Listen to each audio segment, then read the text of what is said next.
Ficou uma pergunta aqui sobre o estronço. Eu vou falar de estronço daqui a pouquinho, então vou deixar para responder daqui a pouco.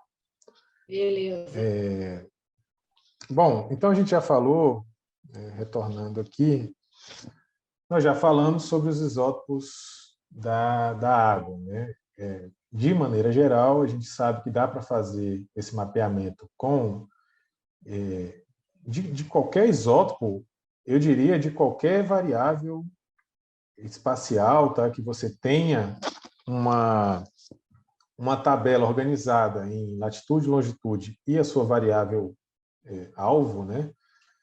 Não só isótopo, mas muito do que a gente vê nas Azescapes são técnicas provenientes de mapeamento digital de solo, por exemplo, atributos pedológicos, e o principal objetivo é a gente descobrir o valor isotópico das áreas onde a gente não tem amostragem. E, dependendo do objetivo, a gente descobrir qual é o erro associado a esse valor isotópico. Então, para isótopos da água, principalmente da precipitação, que a gente sabe que é o principal processo responsável pela circulação atmosférica, que vai levar toda a distribuição espacial dos valores de isótopos da precipitação, vem da evaporação. Então, a distribuição espacial dos vetores, né, ou daquelas variáveis que vão causar a diferenciação no continente dessa evaporação e dessa circulação atmosférica são potenciais variáveis preditoras. Então, eu mostrei até agora trabalhos até didáticos, né, para a gente ver algumas variáveis básicas e mostrando que as principais abordagens são baseadas na estrutura do seu banco de dados, estrutura espacial, ou nessas variáveis preditoras. Essas variáveis preditoras que vão variar de acordo com a região e o método vai variar de acordo com o objetivo. Então, para a precipitação, uma regressão múltipla cai muito bem, né? Sabendo as variáveis preditoras que podem estar por trás. Lembrando, como foi perguntado pelo Paulo aqui durante a aula, né? Se você quer saber sobre a sazonalidade, você precisa considerar incluir variáveis preditoras que representem essa sazonalidade. Então, mais uma vez, depende do seu objetivo, né? Então, para a precipitação, está tudo certo, a gente vai ter esses modelos muito parecidos com modelos de elevação, de temperatura, de precipitação. E aí a gente vai mudar de isótopo um pouquinho agora, né? A gente vai falar sobre o carbono. E quando a gente fala de isoscape de carbono, vamos pensar aqui, se a gente quer utilizar os mapas de isótopos de oxigênio e hidrogênio para um trabalho ecológico, ou hidrológico, ou forense, qualquer, qual vai ser a linha de base que a gente vai trabalhar? Vai ser a precipitação, né? Baseada no processo e nos mecanismos de fracionamento que a gente conhece. Se a gente quer utilizar o ΔC13 para esses estudos, essas aplicações, a nossa base vai ser a vegetação, porque a principal fonte de variabilidade espacial do ΔC13 é o caminho fotossintético que aquele grupo, aquela biota potencial daquele determinado local vai seguir, ou C3 ou C4. Então, não vou me aprofundar nisso, porque o professor Martinelli falou muito sobre isso ontem. Mas, a grosso modo, a gente sabe que as plantas C3, né, que são as angiospermas, as árvores, os arbustos, de maneira geral, elas têm valores que variam de menos 21, menos 22, até menos 33, 34, menos 35. E as plantas C4, em sua maioria gramíneas, né, que são essas gramíneas, né, aquelas no formato das gramíneas africanas que a gente conhece, e algumas plantas estratégicas, né, cana-de-açúcar, por exemplo, o milho, são todas plantas C4, essas plantas vão ter valores entre menos 16 e menos 12. Então, esses valores não se sobrepõem, a não ser que seja uma análise de ΔC13 no solo, que tem uma mistura de matéria orgânica dessas duas fontes, aí a gente consegue esses valores intermediários. Se não, quando a gente está falando de vegetação, obviamente a gente consegue separar os valores de ΔC13, separando a cobertura vegetal de acordo com o tipo de vegetação. E aí a gente muda completamente a nossa abordagem, principalmente do ponto de vista das variáveis preditoras. A gente pode pegar um conjunto de dados e utilizar a sua estrutura espacial para fazer um mapa de superfície contínua do ΔC13? Poder até pode, né? Mas não vai ficar aquele mapa contínuo, né? E às vezes você tem uma pastagem ou um padrão de uso do solo que a gente sabe que muitas vezes é abrupto. Então, a gente não consegue representar bem a característica da vegetação numa interpolação por krigagem, por exemplo. Então, o que se faz? A gente considera dados de sensoriamento remoto, dados de NDVI, dados da cobertura vegetal mesmo, e até dados discretos de classificação de uso do solo para chegar no mapa de ΔC13 da vegetação. A metodologia, considerando as variáveis de entrada, podem até ser parecidas, né, em alguns aspectos. Eu vou mostrar aqui uma primeira tentativa, uma primeira proposta de metodologia para mapeamento do ΔC13 da vegetação, que seguiu um processo de classificação usando um modelo de mistura para cada pixel. Mas depois eu vou mostrar para qual o caminho que a gente está seguindo com o ΔC13. Considerando essas características, então, que o C4 tem um valor esperado, o C3 tem um outro valor esperado, né, um outro valor médio, e a gente quer separar principalmente esses dois e pegar esse contínuo, esse gradiente de valores dentro de grandes grupos de vegetação C3, como, por exemplo, todo o contínuo da floresta amazônica. Baseada nessas características, Christopher Steele e Rebecca Powell são pesquisadores, o Steele não lembro de onde Rebecca Powell é de Denver, Colorado. Eles trabalham há muitos anos com o mapeamento do ΔC13 e propuseram lá naquele livro que eu mostrei para vocês no início, um mapeamento baseado na classificação dos pixels de uma imagem a partir da classificação dessa imagem. Então, o que eles fizeram?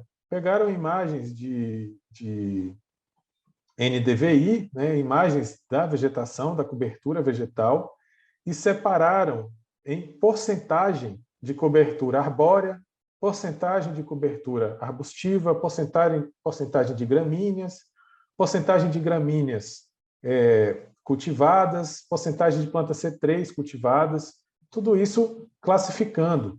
Como os pixels eram muito grandes, a resolução espacial não muito boa, né? Então, considerando aqui um pixel de 10 quilômetros, ele considera tudo que está dentro desses 10 quilômetros, na realidade, né? Que pode ser um fragmento de vegetação e uma plantação de milho no mesmo pixel. Então, dentro desses pixels, você vai ter uma mistura da vegetação, né? Então, não vai ser certinho.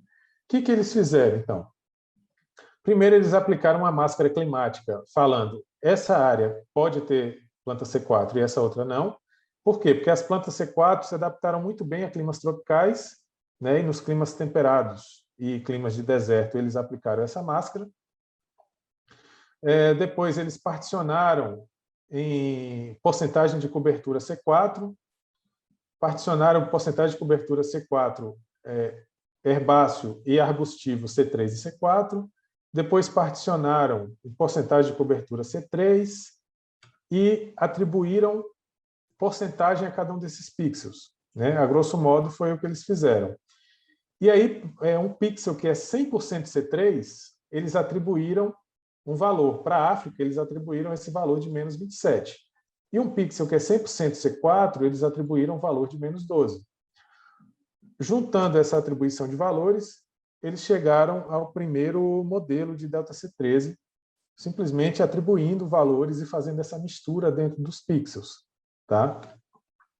Essa metodologia é mais bem detalhada no artigo que saiu naquela edição especial da Ecosphere. Então, aqui a gente consegue ver o mesmo método, né? Eles juntaram aqui porcentagem, um mapa de entrada de porcentagem de cobertura C4, gramínea C4, porcentagem de gramínea C3, isso é importante porque Alguns tipos de gramíneas são C3, não são todas, são C4. Porcentagem de cobertura arbórea, porcentagem de cobertura arbustiva. E aí fizeram a atribuição. Então, por exemplo, aqui você tem um mapa onde você tem um pixel onde você tem 100% de cobertura arbórea, foi dado o valor, nesse caso aqui, de menos 32,3. E onde você tem 100% de gramíneas, foi dado um valor de menos 12,5. Tá? Então, juntando tudo isso, você tem aqui o primeiro mapa de delta C13 da vegetação da América do Sul. A partir daqui, você consegue fazer modelos e extrapolação de valores para o solo, considerando que a principal fonte da matéria orgânica e do carbono orgânico do solo é a vegetação. A gente atribui os valores, dada a sua correção pelo fracionamento, a gente atribui o valor da vegetação no solo com uma pequena correçãozinha. Tá? Então, é um dado muito útil, é um dado que foi utilizado, vem sendo utilizado em diversos trabalhos, mas tem alguns erros associados a esse modelo, principalmente na região de savana. Qual que é o problema da região de savana?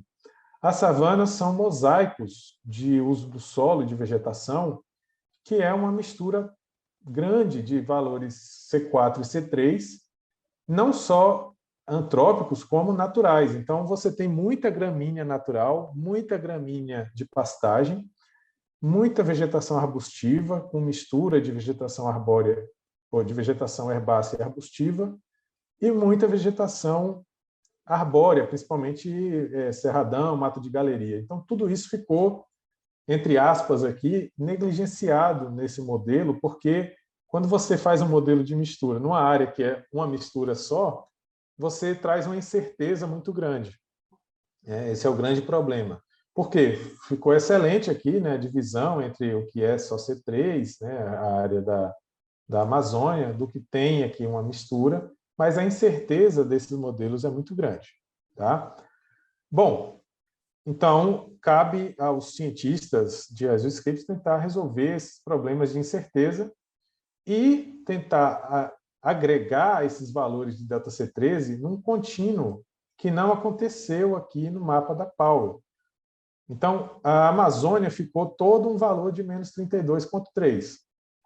Isso a gente sabe que não ocorre, porque a gente tem diferenças de fitofisionomia e de condições e recursos dentro da própria Amazônia, que vão levar a diferentes valores de delta C13. Então, tem essas nuances para serem melhoradas nesse mapa de delta C13, mas o que é importante aqui é a gente considerar que quando a gente fala delta C13 da vegetação ou da folha, de maneira geral, a gente precisa levar em consideração dados de cobertura vegetal. Seja ele índice de vegetação de diferença normalizada, seja ele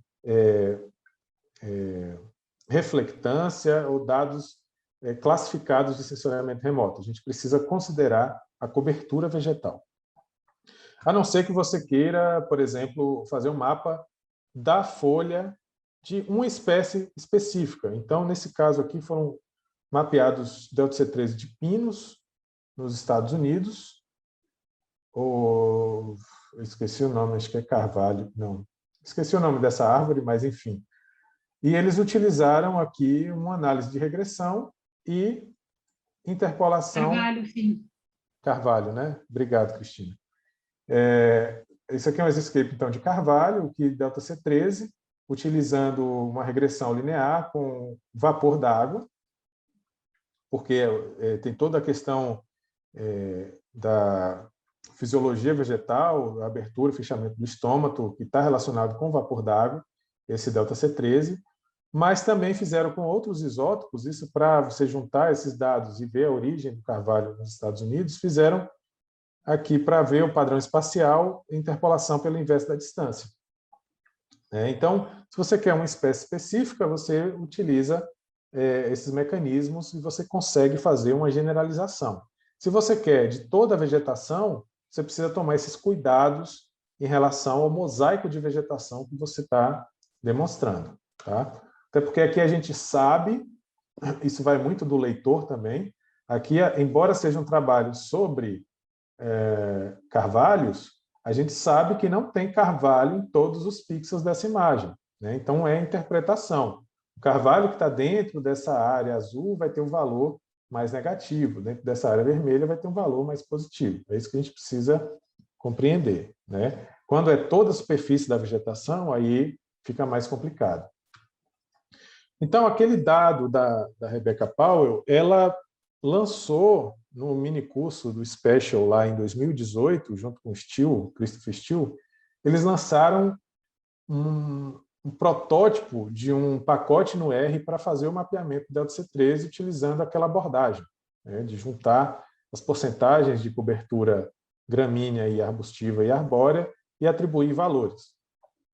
Então, o que nós fizemos aqui foi aplicar para o Brasil. Então, a gente pegou aquela metodologia, pegamos uns dados um pouco mais refinados aqui e fizemos essa mesma abordagem para o Brasil. A gente consegue ver já que melhorou um pouco esse gradiente na Amazônia, né? A gente consegue ver valores um pouco menos negativos aqui na Amazônia Oriental, mais negativos na Amazônia Ocidental, mas a gente continua com um erro muito grande associado a todo esse gradiente de precipitação savânico aqui que a gente tem. Então, qual é o caminho que a gente está seguindo? E aqui eu peço licença ao Glauber, que está me ajudando.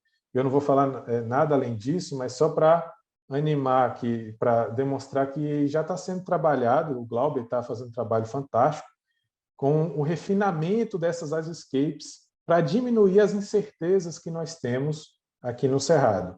Então, esse modelo da Powell, né, fazendo um recorte para o Cerrado, aqui, e esse quadradinho aqui é um zoom que a gente consegue ver o pixel todo estourado, né? Entrando com dados de sensoriamento remoto com uma resolução espacial mais refinada e gerando, a partir de equações de regressão múltipla, a gente consegue refinar esse modelo aqui com o mesmo zoom para mostrar a variação local do delta C13. Tá? Então, esse trabalho está em revisão, é um trabalho do Glauber das Neves, que está aqui me auxiliando, e em breve a gente apresenta com mais detalhes. Tá? Mas é possível fazer, é possível, utilizando variáveis corretas e outras variáveis, fazendo testes de modelos, a gente consegue refinar esses modelos, mas sempre desdobrando ou fazendo uma melhoria dos modelos que já foram publicados como primeira aproximação. E a gente tem bancos de dados para isso, né, para entender melhor essa vegetação, o delta C13 no Brasil. Então, um exemplo disso, trabalho publicado recentemente pelo professor Martinelli, em parceria com diversos pesquisadores que colaboraram com esse banco de dados, mostrando relações da vegetação C3 com variáveis ambientais e biogeoquímicas aqui no Brasil. Então, o próximo passo para o delta C13 da vegetação do Brasil seria incorporar essa variação regional com esses modelos mais refinados que a gente já conhece, né, dessa literatura recente. Então, isso é o que nós temos. Só relembrando, o delta C13 precisa envolver a vegetação, obviamente, que a gente está mapeando a vegetação.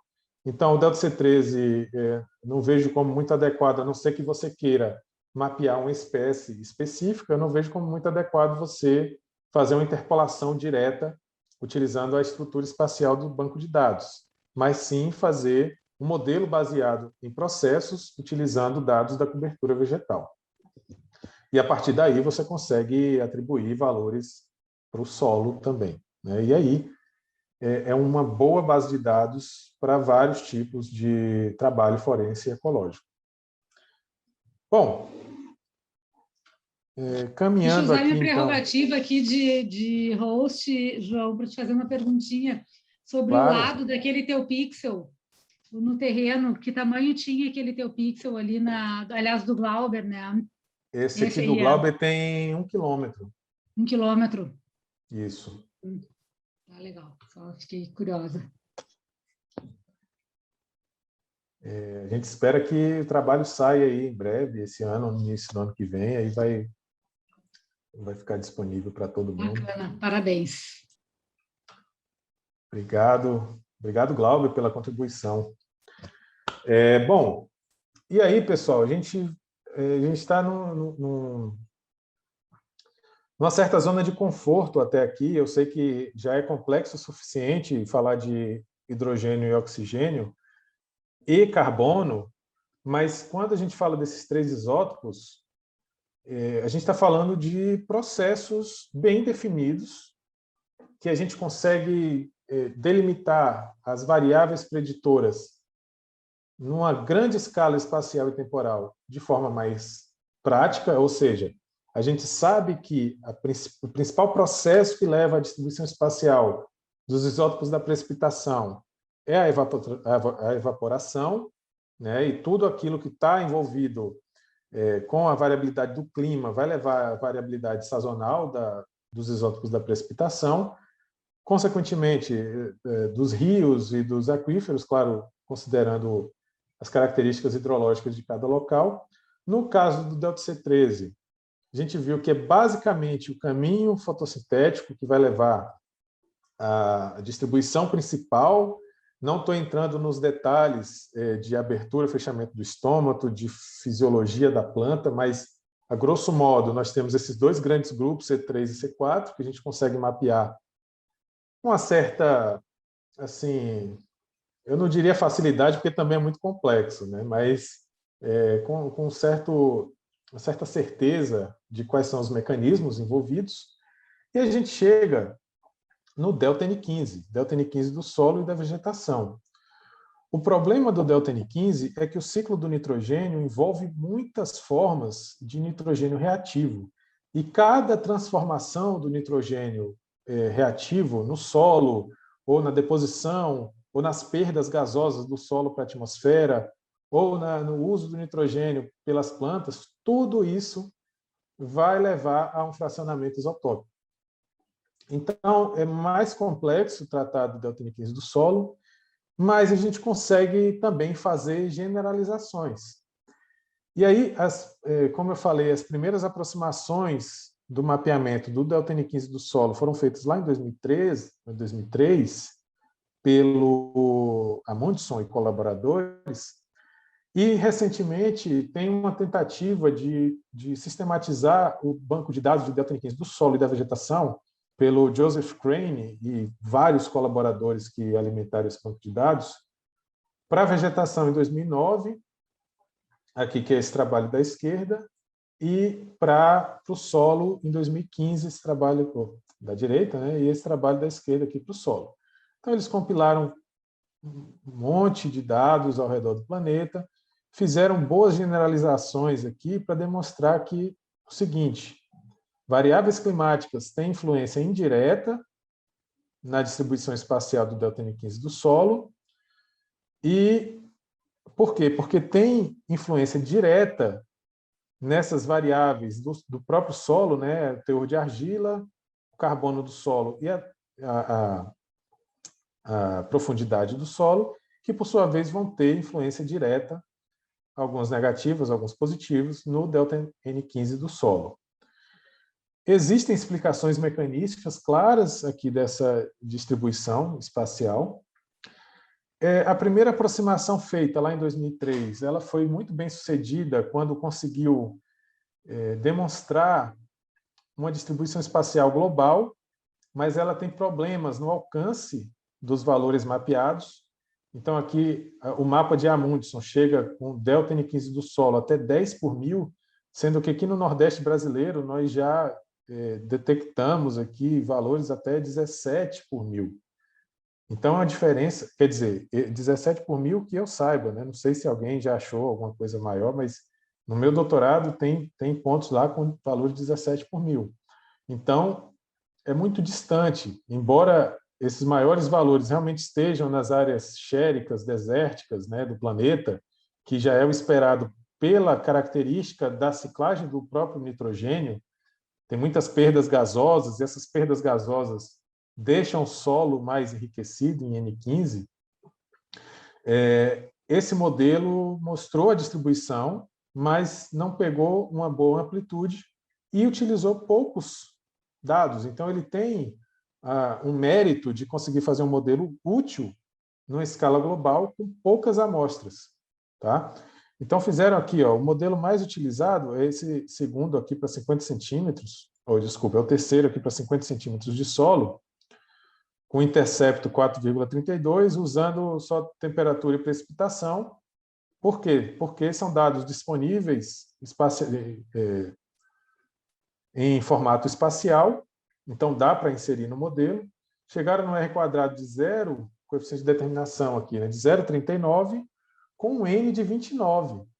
Então, né, é complicado, é muito pouco ponto para o mundo inteiro, mas eles conseguiram, mesmo assim, gerar um mapa útil. Por que eu digo útil? Porque esse modelo ele veio sendo utilizado em diversos modelos de migração de animais, modelos de deposição de nitrogênio, fixação biológica de nitrogênio, ao longo das 2 últimas décadas.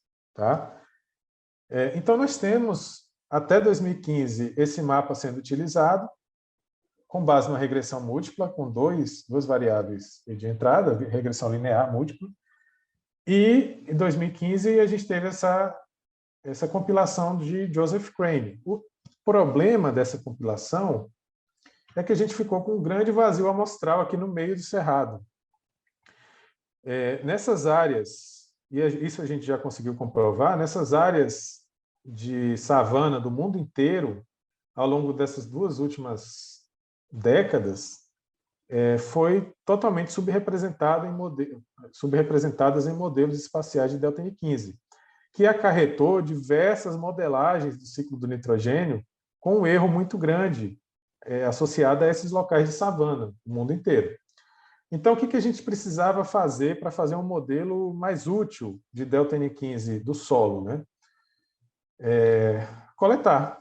Né? Então, a primeira coisa que nós fizemos foi identificar essas áreas e ver qual era a disponibilidade e a nossa capacidade estratégica, né? Nossa capacidade logística para ir coletar mais amostras em áreas naturais, para a gente primeiro compreender os mecanismos que levam à distribuição espacial do delta N15 nessas áreas do Brasil Central, para depois a gente começar a pensar nas aplicações. Então, nós coletamos, esse aqui é o Fábio, perito da Polícia Federal, a gente fez um longo percurso ao longo do cerrado inteiro, então esses dados aqui não são completos, a gente fez o percurso para cá também, aqui no Ecótomo com a Caatinga, nós fizemos esse caminho para Guimarães e coletamos todos esses dados que vocês estão vendo dentro do Cerrado e do Pantanal, e pegamos alguns da literatura. Com base nisso, a gente conseguiu uma estrutura espacial que já nos permitiu fazer as primeiras análises estatísticas para ver se realmente aqueles modelos globais estavam seguindo uma boa estrutura ou não, aqui para a nossa área. Né? Então, a primeira coisa que a gente fez foi pegar os dados de argila e de carbono do solo disponíveis no site do Soil Grid. Isso aqui está do jeito que sai do R, tá? Porque isso aqui foi só a primeira tentativa, não chegou a gerar uma publicação mais detalhada. Mas o que nós fizemos foi pegar os dados do Soil Grid, gerar uma equação de regressão múltipla linear com esses dados, e aí, substituindo os coeficientes da regressão pelos dados de raster, né, a gente conseguiu chegar nesse primeiro mapa e fizemos a crigagem ordinária dos resíduos dessa primeira regressão. Então, aqui é uma crigagem, né, os valores de resíduos dessa regressão inicial. Nós somamos esses 2 mapas e chegamos nessa primeira isoscape com esses dados do cerrado. E o que a gente viu já foi... a gente já detectou aqui uma boa correção dos problemas apontados inicialmente para os modelos globais. Então, o que a gente viu aqui, fazendo aquele recorte para o Brasil e dando uma maquiada aqui no mapa, é que essa distribuição é mais coerente. Por quê? Porque os trabalhos publicados no nível local, principalmente os trabalhos do pessoal da UNB, professora Mercedes Bustamante, professora Gabriela Nardotto, mostraram que os valores de delta N15 do solo nessa região do Cerrado Central aqui são muito baixos, comparados com a Caatinga e comparados com a Amazônia. Então, notem a importância de se conhecer os valores esperados a partir do fracionamento dos seus dados, né? Porque não basta a gente pegar os valores isotópicos sem conhecer o isótopo, sem saber o que leva e o que esperar desse mapeamento, porque basta clicar em alguns botões que a gente vai conseguir fazer um mapa de qualquer variável. Mas a gente precisa saber o que a gente espera, o que a gente quer desses isótopos. Então, aqui a gente chegou num valor, numa distribuição espacial coerente com o que se conhece da ecologia do ecossistema do Planalto Central, que leva à distribuição do delta-N15 do solo dessa forma. Só que aqui também a gente teve uma dificuldade de representar os extremos. Isso é uma característica de se fazer uma regressão múltipla. Os extremos eles ficam subrepresentados. Então, aqui a gente só chegou a 11,5 por mil nessa região, mas a gente tinha dados de 14, 15 por mil. Mas um padrão bem interessante, né? Muito legal esse padrão. A gente sabe que o Pantanal tem valores baixos, o Cerrado tem valores baixos, a Caatinga tem valores altos e a Amazônia tem valores variando, né? Olha, a forma que eu falo desses dados, eu sempre estou falando em biomas, né? Porque a gente sabe que os biomas são fatores fundamentais, porque a gente está falando de domínios morfoclimáticos. E o clima vai levar de forma direta ou indireta ao fracionamento do delta-N15. Então, eu precisava de uma metodologia de predição espacial para delimitar, para definir esses biomas como uma barreira biogeográfica para esse mapeamento. E lá em 2018, aqui até esse ponto, eu tinha pensado em fazer uma regressão múltipla regionalizada, né? Como aquele trabalho do Terzer que eu mostrei para vocês, fazer uma regressão para cada um desses biomas. Só que a partir de 2018, dentro do universo de mapeamento de isoscapes, começaram a surgir trabalhos utilizando uma outra metodologia que até então eu não tinha me atentado, que era machine learning, usando principalmente floresta randômica, que é uma metodologia que, embora não tenha esse poder explicativo de uma regressão, ela tem o poder de agregar muitas variáveis discretas, muitas variáveis contínuas no mesmo modelo e uma facilidade muito grande pela ausência, até então eu achava que tinha ausência, mas agora tem algumas, a ausência de pressupostos, né? Que a regressão traz muitos pressupostos carregados atrás da... O que são esses pressupostos, né? São coisas que a gente precisa assumir, são definições estatísticas que a gente precisa assumir para fazer essa metodologia da regressão. E isso a gente não precisaria, a princípio, fazer para a floresta randômica. Então, lá em 2018, hoje eu sei que tem alguns cuidados que a gente precisa tomar, né, para fazer mapeamento com floresta randômica, mas lá em 2018, o Bataille, né, que vai dar uma palestra amanhã, que eu aconselho que todos assistam, porque ele é muito bom, ele publicou esse artigo na PLOS ONE, fazendo um mapeamento do estrôncio. Esse mapeamento do estrôncio foi feito utilizando uma abordagem de machine learning. Então, o que é essa abordagem de machine learning? Eu vou mostrar um pouco mais daqui a pouco. É você testar alguns modelos de machine learning, ou aprendizagem de máquina, que você dá os inputs desse modelo e o próprio computador, ou o algoritmo que está por trás desse modelo, ele vai fazendo os testes de acordo com os parâmetros que você acrescentou. Fica um pouco complexo, mas não é tão difícil quando você faz a aplicação disso no R, por exemplo, que já tem os scripts, você começa a entender o procedimento. Então, quais são as vantagens e desvantagens aqui, né? Nesse modelo, a gente já consegue ver que eles conseguiram pegar uma das dificuldades de se fazer o mapeamento do estrôncio, principalmente o estrôncio biodisponível, né? São muitas fontes de dados, né, que tem estrôncio de vegetação, estrôncio de animais, estrôncio de solo. Então, eles compilaram tudo isso, fizeram uma compilação boa aqui. E a principal variável de entrada para se fazer um mapeamento de estrôncio é a idade da rocha aflorada, né? A idade da rocha daquele polígono do mapa geológico. Então, a idade da rocha de um polígono de um mapa geológico, ela é uma variável discreta. O que é uma variável discreta? É uma variável que tem mudanças abruptas, né, que não são contínuas no espaço. Então, você olha o mapa de 2 dimensões geológico, você vê polígonos. Então, são variáveis discretas. Quando você acrescenta a idade da rocha, uma variável discreta, ele fica muito bem representado no modelo de floresta randômica. Tá? Então, isso foi reproduzido também agora em 2020 pelo próprio Bataille, numa escala global, separando as fontes de dados de estrôncio. A pergunta anterior aqui foi sobre as variáveis de entrada para o modelo de estrôncio. Nesse caso do Bataille, eles fizeram com diversas variáveis, né? Aqui, claro, eu estou falando de estrôncio biodisponível com amostras de solo, de vegetação, de animais e de outros tecidos. Não estou falando do estrôncio da rocha.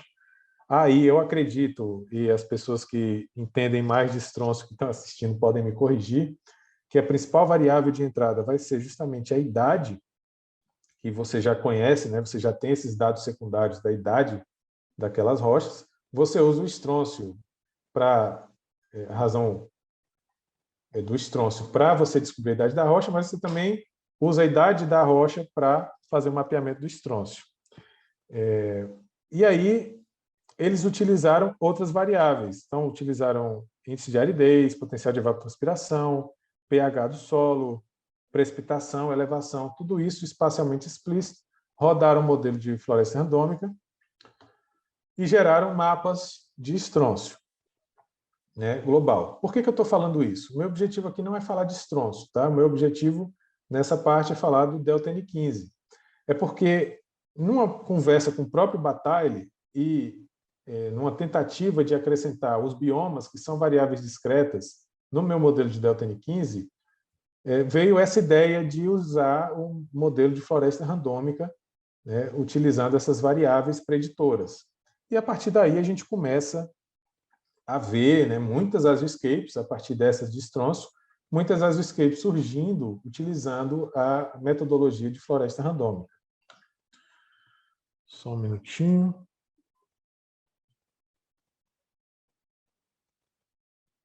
Fabiana perguntou sobre o cerrado. Eu vou falar mais daqui a pouquinho sobre o delta N15, né? Vou falar daqui a pouquinho sobre isso. Então, nós temos aqui... Eu coloquei esse slide só como um parêntese, alguns cuidados que a gente precisa ter com a abordagem de machine learning. A metodologia de machine learning, principalmente seguindo fluxogramas metodológicos que a gente encontra hoje, você pode acrescentar qualquer dado de entrada que ele vai gerar um modelo de saída. Um mapinha bonitinho e tal, mas dentro dessa questão você precisa ter alguns cuidados na hora de utilizar essa metodologia. Então, primeira coisa, apenas variáveis preditoras relevantes devem ser usadas, então você precisa ter uma base na literatura para selecionar essas variáveis que vão entrar, porque podem ter variáveis... O pessoal do mapeamento digital de solos fez um teste, fizeram o seguinte, McBride, né, algumas pessoas que trabalham com isso fizeram um teste assim, eles pegaram a foto dos rostos deles, transformaram num raster, né, ou seja, numa imagem matricial para entrar no sistema de informação geográfica. Então, teve uma foto do rosto de um coautor, do outro coautor, e pegaram dados de solo, acho que teor de argila. Então, fizeram uma planilha com variáveis preditoras falsas, que eram as fotos desses autores, para testar se o método de machine learning iria mapear esse teor de argila baseado na imagem do rosto de cada um. Então, eles fizeram uma pegadinha com machine learning, digamos assim. E o método realmente foi capaz de mapear a distribuição espacial do teor de argila na imagem do rosto das pessoas. Então, é um cuidado que precisa ser tomado, porque a gente não pode sair fazendo mapa utilizando machine learning, floresta randômica, sem conhecer a relação das variáveis preditoras com a variável alvo. Precisa tomar um cuidado também com a dependência espacial, ou a autocorrelação espacial das variáveis preditoras né, que não podem ser muito maiores do que a da própria variável-alvo. E, bom, basicamente é isso. Tá? Então, esse artigo eu aconselho a leitura, tá, da Scientific Reports de 2020 para tomar esses cuidados na hora de fazer o mapeamento com Machine Learning. Essa abordagem de Machine Learning, isso aqui são alguns artigos mais recentes, tá, que isso aqui da precipitação, utilizando floresta randômica para o mapeamento da sazonalidade na Europa. Então, aqui, notem a complexidade que permite, né, essa metodologia. Então, os autores aqui simplesmente colocaram 30 variáveis preditoras para o delta oxigênio 18 da precipitação. Todas essas variáveis, de acordo com eles, são relevantes para explicar essa distribuição. Como eu falei, a gente está falando de um processo específico de evaporação, mas que pode aumentar a complexidade. Então, quando a gente fala de modelos baseados em processos, quanto mais nuances do processo a gente considera, mais fiel a gente considera que possa ser o nosso modelo, né? Eu não vou entrar muito aqui, eu só estou querendo mostrar que a floresta randômica entrou para ficar no mapeamento de isótopos estáveis. Aqui no mapeamento de isótopos da água subterrânea dos Estados Unidos, né? Então, também utilizando floresta randômica, com algumas variáveis preditoras que estão listadas nessa tabelinha aí do lado. E esses modelos, né, estão cada vez mais migrando dessas regressões seguidas por interpolação de resíduos para essas novas metodologias, novas entre aspas, né, porque está sendo apropriada nos últimos 5 ou 6 anos pelo mapeamento digital de solos e pelo mapeamento de isótopos estáveis. E nesse contexto também entra o nosso trabalho, né, no fluxograma metodológico para mapear o delta N15 do solo da América do Sul, fazer um teste para ver se a floresta randômica realmente serve para fazer esse mapeamento. Então, qual é o fluxograma aqui? A gente faz um banco de dados, né, organizados, que foi aquele que eu mostrei para vocês, e a gente extrai os valores das covariáveis. Todas as covariáveis, ou variáveis preditoras, precisam ser matrizes espacialmente explícitas, passíveis de serem abertas e manipuladas no sistema de informação geográfica. E aí, extraindo esses valores, a gente forma aqui, a gente monta uma matriz de regressão. Essa matriz de regressão, que eu estou chamando de matriz de regressão, é uma matriz, uma planilha com as colunas de coordenadas geográficas, a variável alvo, né, que é o delta N15, e todas as covariáveis. Essas covariáveis passam por uma seleção, né, existem vários métodos de seleção de covariáveis, para a gente não precisar usar todas elas o tempo todo, né, passando pelo princípio da parcimônia aqui, né, para facilitar, simplificar o modelo. E a gente treina esse modelo, né? O termo técnico dentro da Machine Learning é treinamento mesmo. Você dá os parâmetros, você explica ao algoritmo o que você quer, e ele vai ser treinado para depois ele rodar aquele modelo nos dados de entrada. Nós testamos 3 modelos de Machine Learning, Cubist, Gradient Boosting Machine e Floresta Randômica. Basicamente, são modelos baseados aqui em diversos modelos. Então, o Cubist são várias regressões múltiplas, né, tentativa e erro. Ele tira um modelo, tenta outro, vai tirando variáveis. A Floresta Randômica é um conjunto de árvores de decisão, então ela roda 500, 1000 árvores de decisão com um conjunto pré-determinado de amostras e de covariáveis, tira uma média desse conjunto todo de árvores de decisão e faz o modelo a partir dessa média de árvores de decisão, ou árvore de regressão, se for variável numérica. Tá? Fizemos, então, a validação cruzada, e depois disso, selecionado o modelo, a gente faz a predição espacial do delta N15 do solo e da incerteza. O que é interessante utilizando o Machine Learning é que ele consegue demonstrar a importância de cada variável no modelo de forma bem didática aqui, né? aqui é basicamente assim, quanto por cento do erro aumenta quando a gente tira essa variável do modelo. Então, se a gente tira o bioma do modelo, vai subir aqui o erro em quase 20%. Variável bioma, que é uma variável discreta, inclusive, foi a principal, seguida por carbono orgânico do solo, precipitação, índice de aridez, né? Foram as variáveis principais do modelo de delta N15 do solo pela floresta randômica. Esses gráficos são gráficos de dependência parcial, né? Mostra de forma parcial, ou para cada subconjunto de dados da variável alvo, qual é a tendência, positiva ou negativa, em relação à variável preditora. Esse primeiro gráfico é média e desvio padrão mesmo para cada um dos biomas, mostrando que realmente existe uma estrutura espacial, né? Sendo aqui que o bioma número 1 é o bioma Caatinga, número 2 é floresta tropical e subtropical, floresta tropical seca, aqui é savanas e campos tropicais, cerrado, né? Aqui o Pantanal e aqui as áreas de clima temperado lá da Patagônia e do sul da Argentina. Então a gente consegue ver esse gradiente.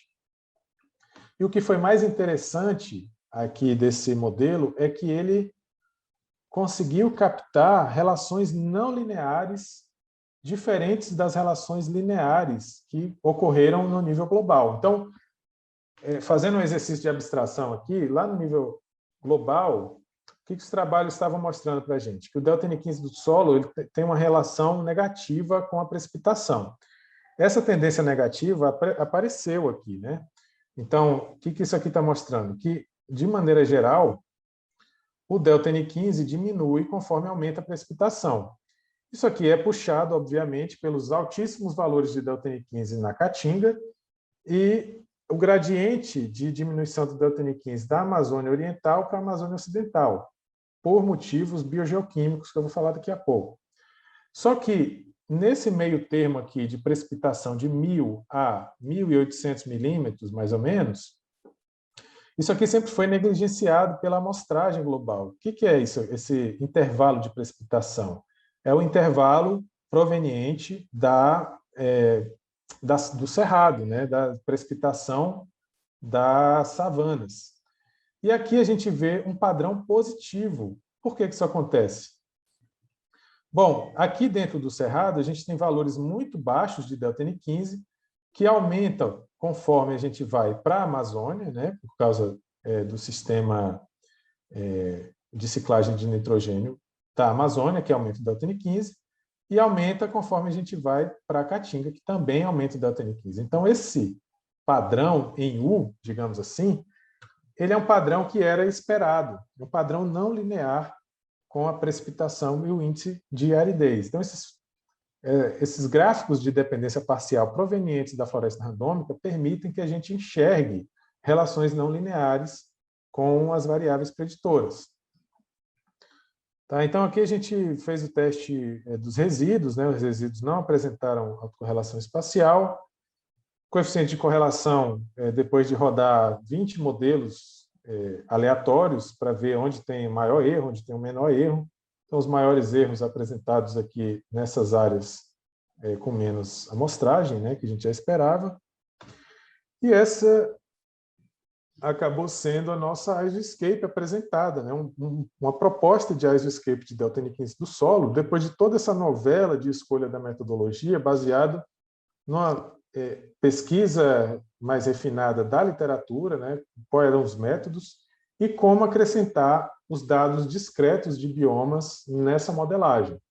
Então, a primeira coisa que a gente percebe aqui é que os dados são coerentes com base com o que a gente queria encontrar com base na literatura. Então, nessas regiões mais secas, você tem um maior valor de delta N15, e notem aqui a amplitude, né? A gente conseguiu mapear valores de até 14,3 por mil. Esses maiores valores de delta N15 aparecem nessas regiões, porque aqui a gente tem uma grande perda relativa de nitrogênio por via gasosa. Essas perdas por via gasosa são os principais causadores do fracionamento que deixam o solo com maiores valores do N15, né, do nitrogênio mais pesado, porque a perda gasosa tem uma tendência a discriminar o nitrogênio mais pesado, deixando o solo bem mais rico nesse elemento um pouquinho mais pesado, né, o N15. Tem muita volatilização do amônio e tem muito hot moment, que são momentos de nitrificação, denitrificação, depois de eventos de chuva, que vão causar grandes perdas de nitrogênio por via gasosa, deixando o solo mais enriquecido. O padrão divergente aqui do modelo anterior é muito claro no Cerrado, então a gente tem essa precipitação entre a Caatinga e a Amazônia, aumentando a quantidade de pontos amostrais no Cerrado. A gente conseguiu detectar essa relação não linear com a precipitação, e esses valores menores no Cerrado, geralmente menor até do que 5,4, é devido à baixa taxa de nitrificação e baixa desnitrificação que tem no Cerrado e baixa quantidade de nitrogênio no solo. Tá? Então, o nitrogênio é um fator limitante da produtividade do Cerrado e tem baixas taxas de nitrificação e desnitrificação, que são importantes causadores do fracionamento isotópico. Outra área importante que a gente consegue enxergar uma certa coerência com o ecossistema local é essa área dos Andes, né, na Argentina. Tem baixas taxas de decomposição da matéria orgânica, a ciclagem é mais estática, é menos dinâmica, então você tem um acúmulo maior. Quando você não tem essa decomposição, você tem menos processo acontecendo, deixando o solo menos positivo e até negativo em algumas áreas. E a gente conseguiu também detectar esse aumento da precipitação que causa a diminuição do delta N15, porque diminui a mineralização líquida e nitrificação.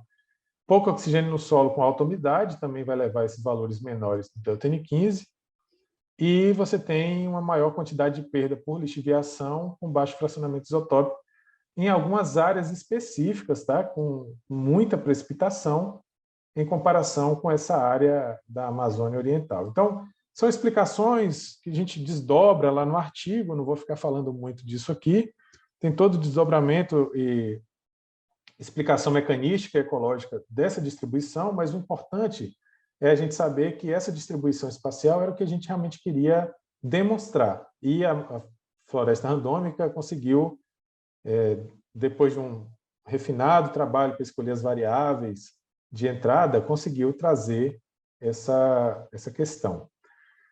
Pontos negativos. A gente tem aqui limites abruptos entre os biomas. Então, entre, por exemplo, Cerrado e Caatinga, tem um limite abrupto, a gente sabe que isso não acontece na natureza, mas nessa escala, numa escala continental, isso, por enquanto, não é um problema. Então, a gente precisa tentar suavizar, né, esses limites aqui das variáveis discretas.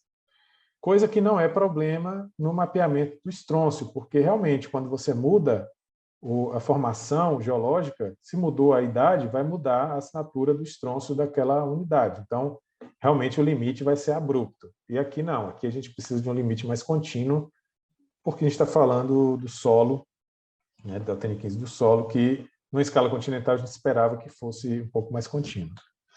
Uma outra, aqui fica mais claro, tá, esses limites mais abruptos entre os biomas, né, depende muito da variável de entrada.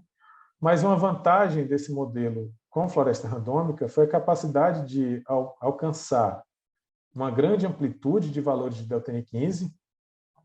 Isso aqui é esse recortezinho aqui, tá? Na América do Sul.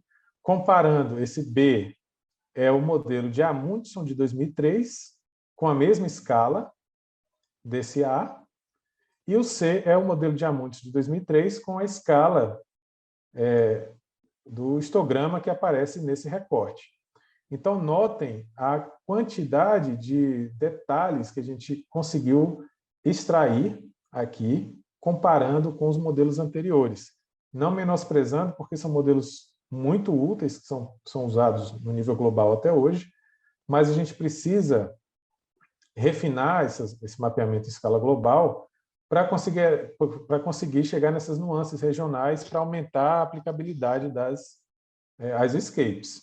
Uma das aplicabilidades esperadas, né, dessas isoscapes é justamente fazer essa correção do solo para a vegetação, considerando a relação linear né, que existe no solo e no delta-N 15 do solo e da vegetação, que já foi demonstrado aqui para a Amazônia, por exemplo, por Nardotto e colaboradores, que realmente existe uma relação linear do delta-N 15 do solo com o delta-N 15 foliar na Amazônia. Isso aqui são dados da Amazônia, diferentes tipos de solo. Quando nós pegamos do nosso banco de dados, o modelo que eu acabei de apresentar para vocês, e façam uma relação com valores observados da vegetação na Amazônia, a gente também consegue enxergar essa relação linear. Enxergando, então, essa relação linear, a gente é capaz de fazer a transferência, né, uma função de transferência, substituir nessa equação linear o valor de delta-N 15 do solo pela imagem, pelo mapa da isoscape, gerando assim uma isoscape de planta com grande potencial de aplicação em rastreamento de tráfico de madeira ilegal e outros trabalhos. Tá? Também estamos trabalhando com outros caminhos para mapear delta-N 15 da vegetação, baseado em relações já conhecidas, relação com a precipitação e banco de dados também já publicados pelo professor Martinelli, agora em 2020, onde a gente demonstra lá também essa relação linear com a precipitação negativa que a gente pode já destrinchar, isso para a vegetação. Fazendo aqui um resumo, um apanhado geral do que eu falei, a gente viu o que era o conceito de isoscape, na verdade alguns conceitos, né? Abordagem espacial de isótopos estáveis ou modelos espacialmente explícitos de isótopos estáveis, que conseguem agregar o processo de fracionamento nessa modelagem. Essa modelagem pode ser feita por diversos caminhos de interpolação ou de modelos de regressão e, mais recentemente, de floresta randômica e machine learning. Mas tudo isso vai depender da escala de trabalho, do processo que leva, ou os principais processos que levam ao fracionamento isotópico do isótopo em questão e das variáveis preditoras que estão por trás desse processo que leva à distribuição do fracionamento isotópico. Tudo isso vai mudar de acordo com a escala, com o objetivo e com a aplicabilidade que você quer para a sua isoscape. Bom, era isso que eu tinha para passar para vocês. Tá? Muito obrigado.